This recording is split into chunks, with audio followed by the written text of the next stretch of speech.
Bonjour à toutes et à tous, bienvenue sur Authentiques Auto.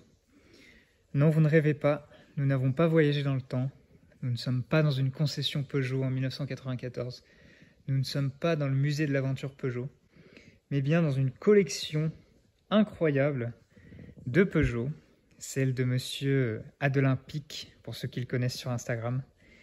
Et aujourd'hui, je suis là pour vous présenter l'une de ces pépites, une 306 XND de 1994 qu'il a entièrement restaurée. Et oui, il y a des gens sur cette terre qui restaurent des 306 XND et j'ai envie de vous dire heureusement. Pour cette vidéo, comment ne pas remercier Adelin pour son accueil. On est dans cette collection, j'ai vraiment la chance de pouvoir filmer ces voitures. C'est un puits de connaissances, un puits de passion. Il m'a sorti tous ces documents, on a regardé tout pendant des heures et des heures.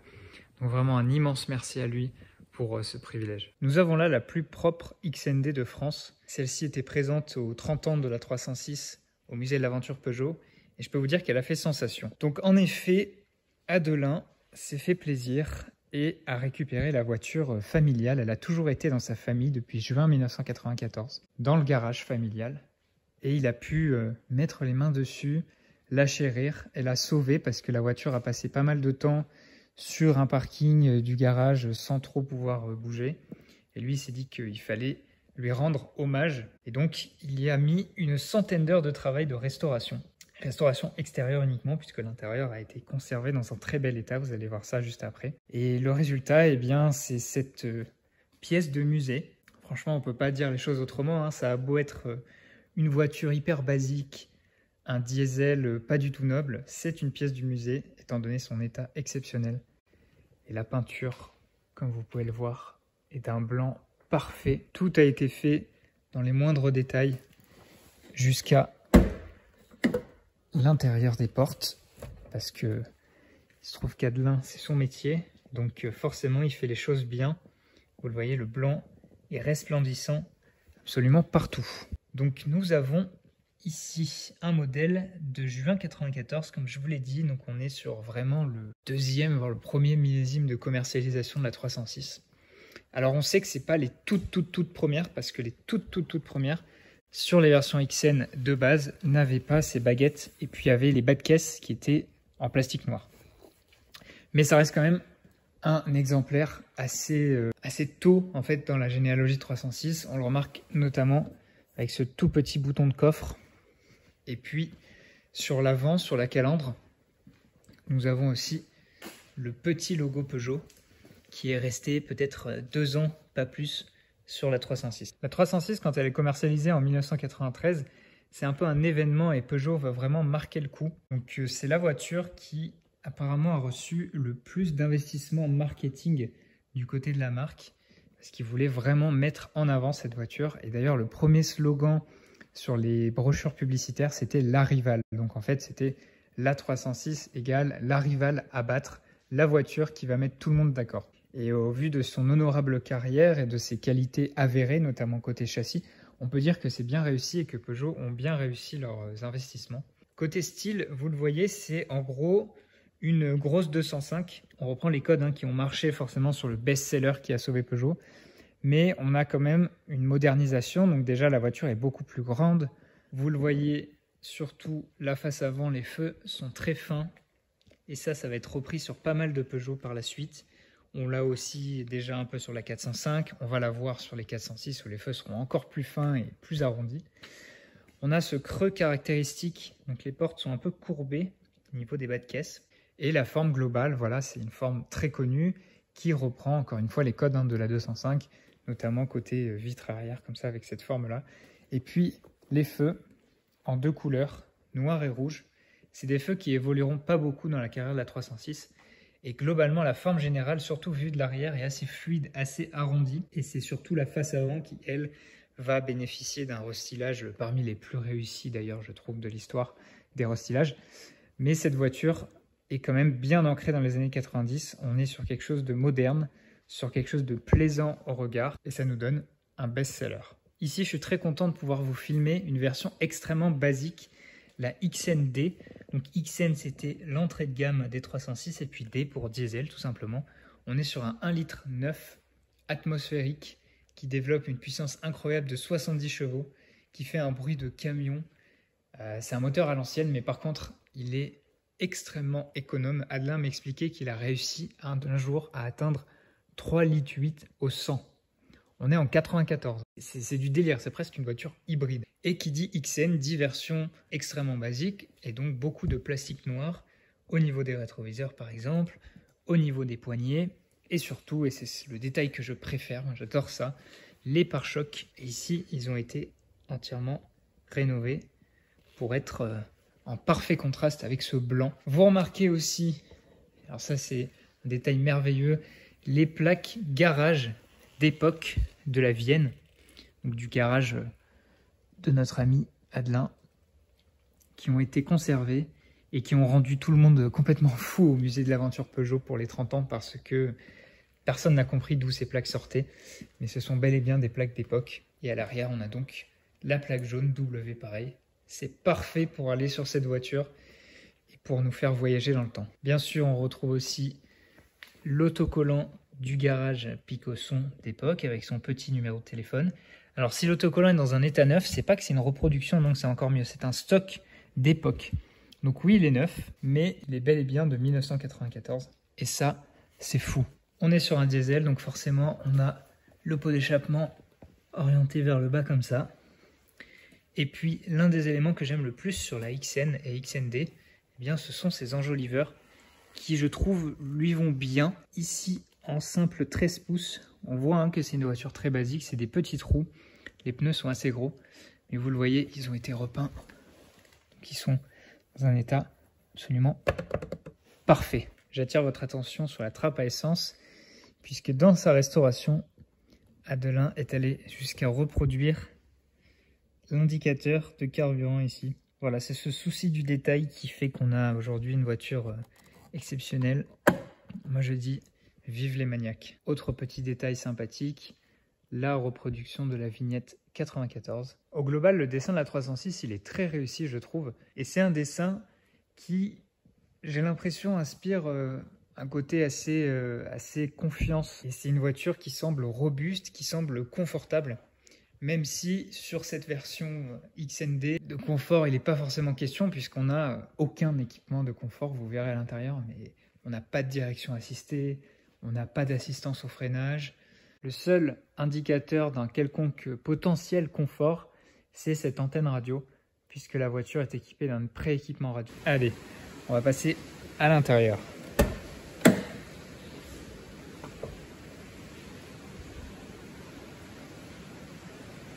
Bienvenue à bord de la Peugeot 306, la plus basique de la gamme en 94.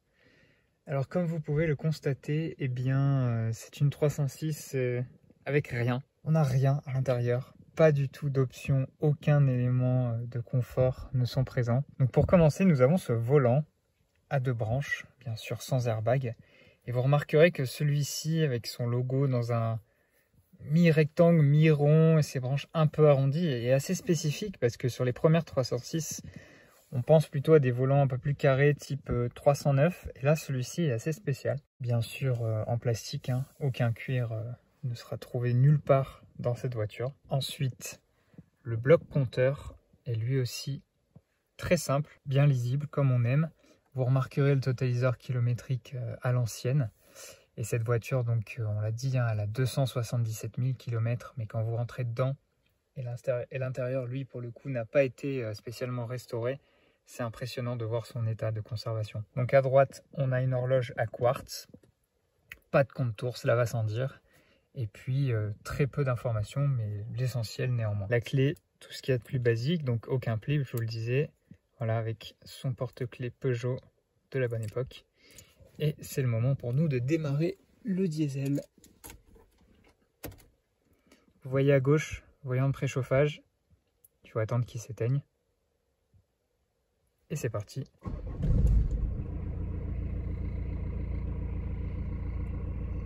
Et là forcément, c'est le bruit de camion, pas mal de vibrations et une mauvaise insonorisation, il faut bien le dire.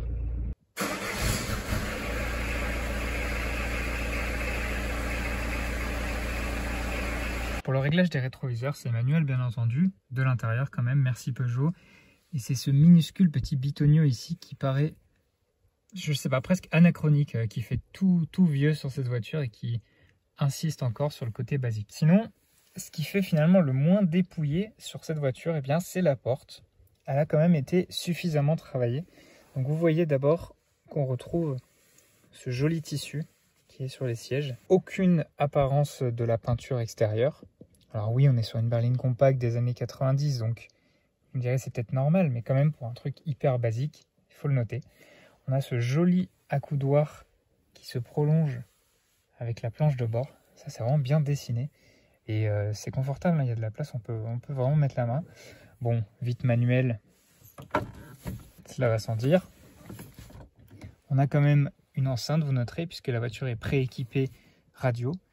Et un bac de porte ici, suffisamment grand pour mettre quelques éléments. Ce qui a été un peu décrié sur la 306 en général, c'était cette console centrale plutôt massive. C'est vrai que dans le prolongement de la casquette des compteurs, et avec cette transition assez abrupte avec l'espace passager, ça fait quand même massif.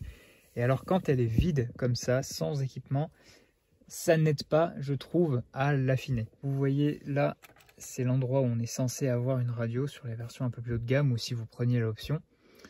Ensuite, nous avons les boutons de ventilation qui aussi sont d'une simplicité extrême. Et en bas ici, pareil, un insert factice où là on aurait pu retrouver notamment l'horloge extérieure ou bien l'indicateur de température. Et enfin en bas on a simplement 3 boutons essentiels. C'est littéralement tout ce que vous allez trouver. Donc c'est une console centrale ascétique. On a littéralement 6 boutons si on ne compte pas les molettes. C'est impressionnant. Et d'ailleurs, vous le remarquerez aussi, spécificité sur la XND, on n'a pas de console qui va jusqu'au sol. Donc en fait, vous avez directement la moquette avec le tunnel de transmission, un pauvre combiné en plastique ici pour accueillir le lever de vitesse, et c'est tout. Ils n'ont même pas fait l'effort d'aller jusqu'en bas, c'est assez drôle. On a quand même donc un cendrier. Hop, le lever de vitesse, vous le voyez, c'est une boîte 5, toute simple. C'est un pommeau spécifique aux premières 306, et de ce que me disait Adelin, apparemment c'est difficile à trouver, donc perle rare ce pommeau d'époque. Et ensuite nous avons cette plaque. Alors ça, je peux vous dire que c'est vraiment une pépite. Donc cette plaque qui est très lourde, qui est, je ne sais pas dans quel métal, c'est la plaque que tous les agents Peugeot recevaient lorsqu'ils ont été conviés à Deauville pour la présentation de la 306. Il faut rappeler que Deauville a été entièrement bouclé par Peugeot simplement pour pouvoir présenter ces nouvelles voitures. C'est dire à quel point les ambitions étaient élevées. Et voilà un magnifique souvenir de cette époque. Et puis nous avons aussi dans le stock du garage familial, eh bien les fameux autocollants, le rêve Authentiques Auto, les autocollants de concession avec le petit numéro de téléphone à l'ancienne. Côté passager, c'est le même dénuement absolu. Donc si vous vous souvenez, sur les 306 sans airbag, donc les premières versions, ici on avait un espèce de coffre qu'on pouvait ouvrir, une deuxième boîte à gants, parfois même garnie de velours. Et bien là, il n'y a rien. C'est du plastique directement, aucun espace de rangement. Par contre, du coup, la boîte à gants, forcément, vu qu'il n'y a pas de clim ni d'airbag, elle est quand même assez profonde. Et elle est dans un plastique, tout ce qu'il y a de plus sobre. Côté plafonnier, c'est la seule entorse à l'origine. Vous remarquerez que celui-ci n'est pas d'origine puisqu'il y a ce récepteur pour le plip. Or, la voiture n'a pas de plip. C'est simplement qu'Adelin n'a pas réussi à trouver un plafonnier XN, XND d'origine. Par contre, le ciel de toit, lui, n'a jamais été changé. Vous pouvez le voir, il est nickel. Et vous pouvez voir aussi quand même qu'on a des poignées de maintien à l'avant et à l'arrière avec crochet. Ça, c'est presque trop luxueux sur une XND, ça fait bizarre. Nous avons aussi des pare-soleil avec miroir de courtoisie. Non éclairé, mais quand même. Merci Peugeot. Autre détail très sympathique, une petite photo de famille avec ce cher Adelin sur la gauche et sa sœur. Et la XND qui était encore utilisée au quotidien à l'époque. Les sièges, comme on en a parlé, vous voyez, ils ont ce tissu gris avec quelques petites touches de rouge, de vert et de bleu, on dirait des pixels d'ailleurs. Ils sont pas très creusés, c'est les premiers sièges de 306, donc c'est pas les plus enveloppants, c'est pas non plus les plus moelleux, mais ils restent quand même suffisamment confortable. Côté arrière maintenant, j'aimerais vous emmener parce qu'on va voyager un peu dans les documents. Mais d'abord, admirez-moi cette banquette dénuée d'appui-tête qui était rabattable mais qui n'était même pas fractionnable sur la XN. Alors, je vous le disais, Adelin est un maniaque de la carrosserie, de la restauration, vous l'avez bien vu avec l'état de cette XND, mais il se trouve aussi que par la force des choses, par son histoire du garage familial, etc., c'est aussi un maniaque des documents. Or, son garage et sa famille ont eu la bonne idée de garder tous les documents liés à chaque sortie de Peugeot, ce qui fait que nous avons ici de véritables trésors. Donc voici le dossier de lancement de la 306 avec carrément le dessin de la voiture. Vous allez voir que ce dossier il comporte des éléments incroyablement cool. Celui-ci est le spécifique à la version diesel et à la version automatique. Alors d'abord nous avons une collection de photos officielles, vous voyez, en noir et blanc satiné, elles sont absolument superbes. Et le fait qu'une voiture aussi basique ait pu bénéficier d'un tel soin dans sa présentation, dans son marketing, j'apprécie énormément. Donc là on la voit avec des versions un peu plus haut de gamme, devant un château. Et là voici voilà, une version bien plus huppée, hein. On voit les jantes, on voit les anti-brouillards, etc. Une XTD. Le dossier inclut également 2 fascicules caractéristiques et dessins techniques. Donc là c'était à destination voilà, hein, de la presse, des agents, tous les détails pour bien comprendre la 306, l'intégralité des éléments. C'est vraiment très poussé. Voilà, même tous les panneaux de carrosserie, la structure, etc., etc. Vous l'avez vu depuis le début, c'est ça qui est le plus fou.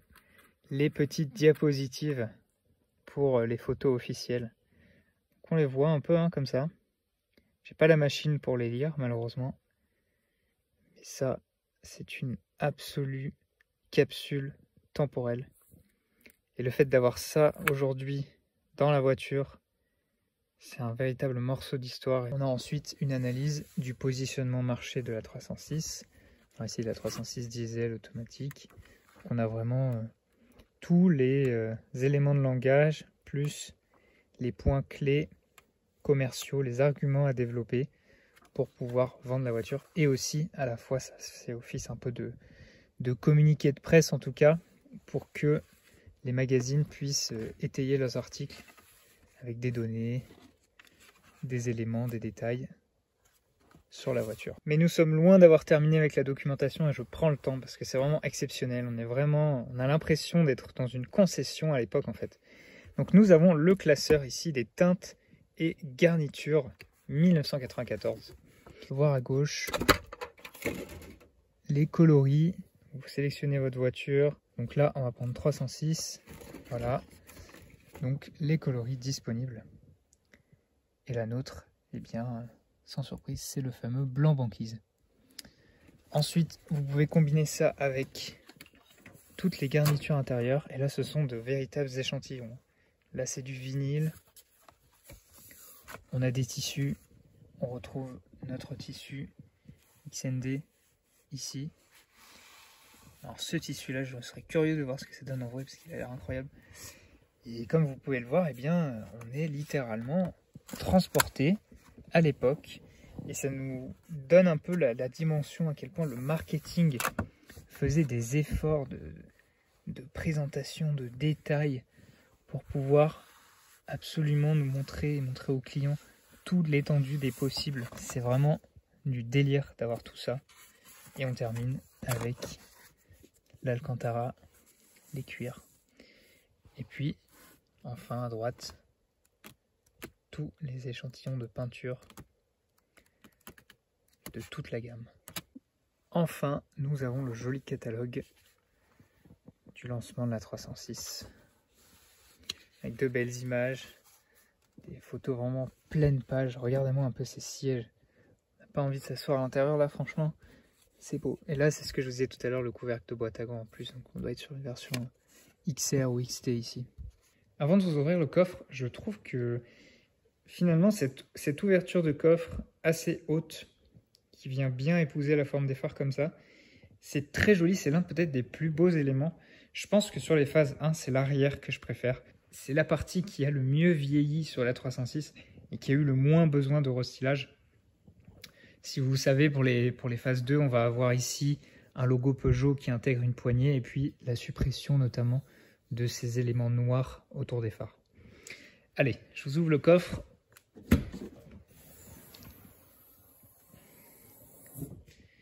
Que voici.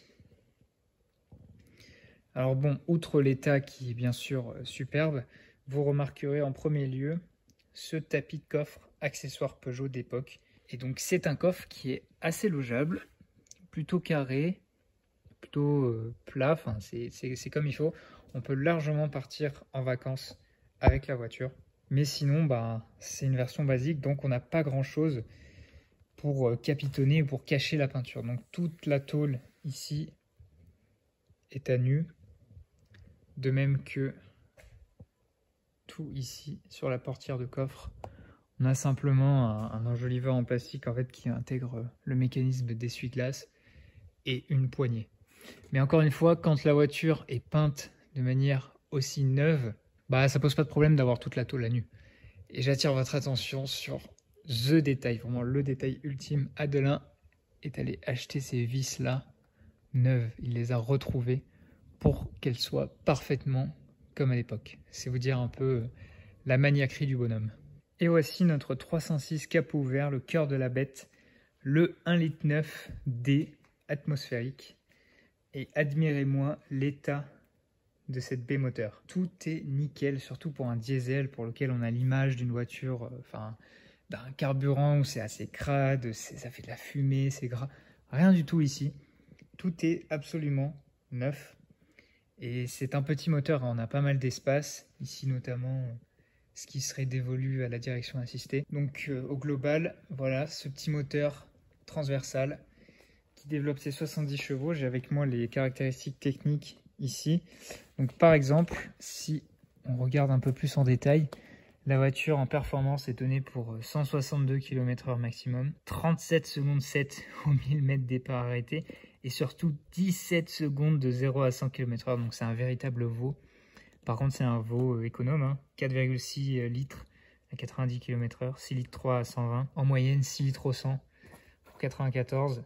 C'est vraiment magnifique. Et oui, forcément, à l'époque, le diesel commençait à vraiment être à la mode. Une voiture qui n'avait pas de diesel dans sa gamme était plus ou moins condamnée. En tout cas, c'est ce que disaient les magazines. Donc, les Français l'ont bien compris. Ils ont équipé leur voiture de bons moteurs diesel. On en a un bel exemple aujourd'hui avec des valeurs de consommation donc dérisoires, à défaut d'avoir quelconque performance. Et nous voici en balade avec la XND. Sa montre à quartz au premier plan, son volant non assisté de branches. Alors je dois vous dire d'abord par rapport au bruit, parce que c'est un peu forcément ce qui fait peur sur les diesels. Une fois que la voiture est lancée, tout va bien.